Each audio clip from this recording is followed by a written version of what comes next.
Tarcísio de Freitas era um ilustre desconhecido até metade da década passada. De repente se tornou o governador do estado de São Paulo, o mais rico do país. Talvez nem ele pensasse nessa possibilidade nesse curto espaço de tempo. De todo jeito, sua chegada lá se deve a um fator do acaso: o sucesso do bolsonarismo na luta contra o antipetismo pelas bandas de cá. Sucesso esse que resultou na derrota de Dória e do PSDB no estado, que ao invés de abraçarem Bolsonaro, tentaram um rumo diferente. De todo jeito, eleição é uma coisa, governo é outra. E agora é que ele começa. O equilibrista Tarcísio, para que lado será que vai? E esse episódio da Mosca é exatamente sobre isso e sobre outros casos da política nacional de afiliados políticos que foram eleitos. Uns deram certo, outros não. Mas antes de começar, não esqueça de deixar seu like, comentário e se inscrever no canal, beleza? Dito tudo isso, ouvidos atentos e cabeças abertas que a mosca vai decolar. O que Celso Pitta, Dilma Rousseff, Fernando Haddad e Tarcísio de Freitas têm em comum? Os quatro foram eleitos por conta de um padrinho político importante. São 4 exemplos, há outros tantos. Mas de todo jeito, ficamos com esses 4 casos apenas. Pitta era um desconhecido completo quando Maluf o tornou viável. Dilma foi sendo criada como presidenciável durante o segundo mandato de Lula, mudando até de aparência para se tornar candidata.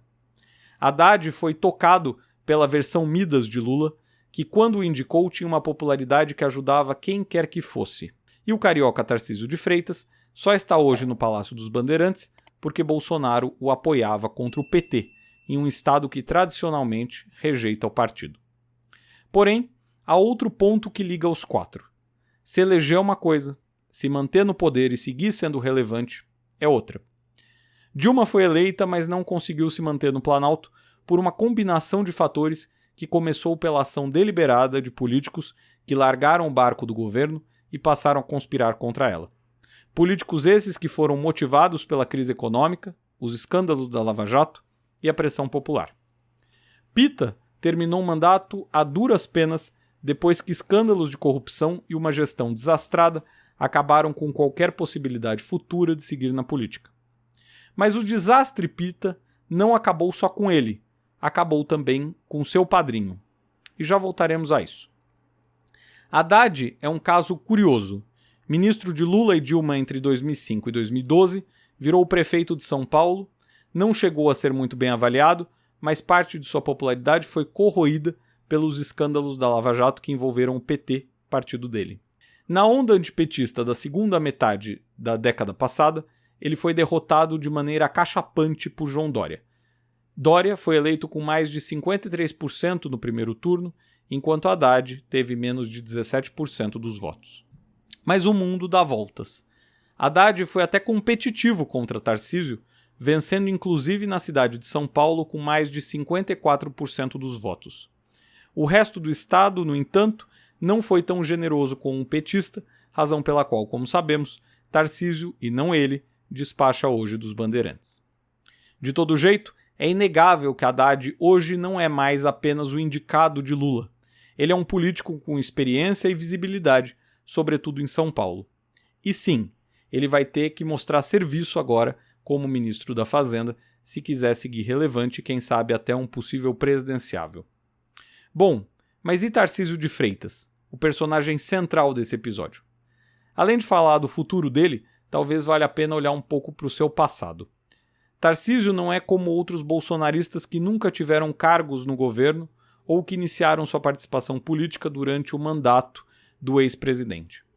Ao contrário desses, Tarcísio ocupou cargos na gestão de Dilma e Temer antes de ser nomeado ministro em 2018. Porém, é inegável que ele abraçou o bolsonarismo, ainda que no início da campanha para os bandeirantes tenha sido acusado de esconder Bolsonaro e depois de eleito tenha afirmado não ser um bolsonarista raiz. De toda forma, foi pelo bolsonarismo que ele chegou lá. Só que e agora? Com Bolsonaro derrotado, Lula novamente no poder, como fica Tarcísio? Bom, o primeiro aspecto que precisamos assinalar é que ele, de pronto, já reconheceu o resultado da eleição presidencial de 2022, ao contrário de outros aliados do ex-presidente. Não embarcou na ideia golpista de alguns e diz que terá um relacionamento republicano com Lula.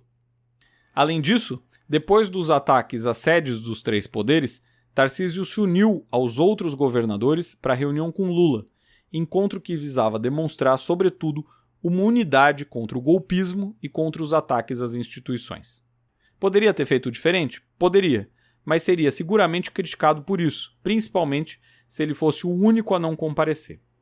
Por outro lado, ao estar ali no Planalto com Lula, ele sabia que poderia ser criticado pelos bolsonaristas.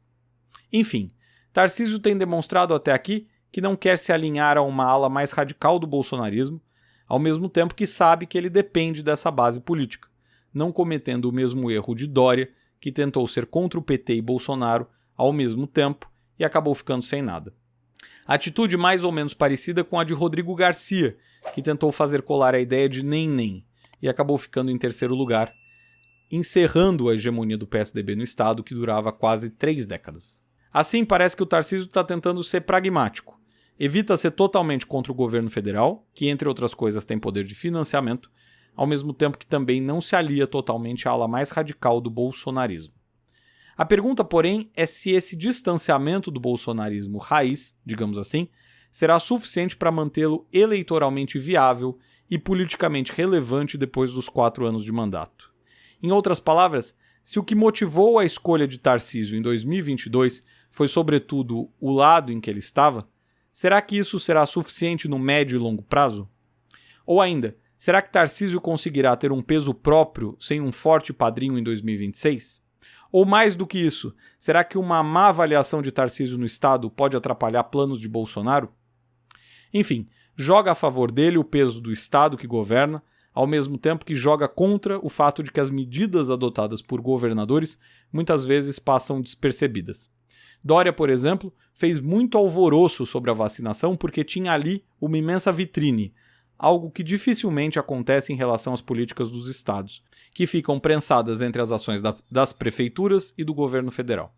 E por fim, há uma outra hipótese para Tarcísio: tentar se tornar presidenciável, a exemplo do que parece querer Romeu Zema, governador de Minas.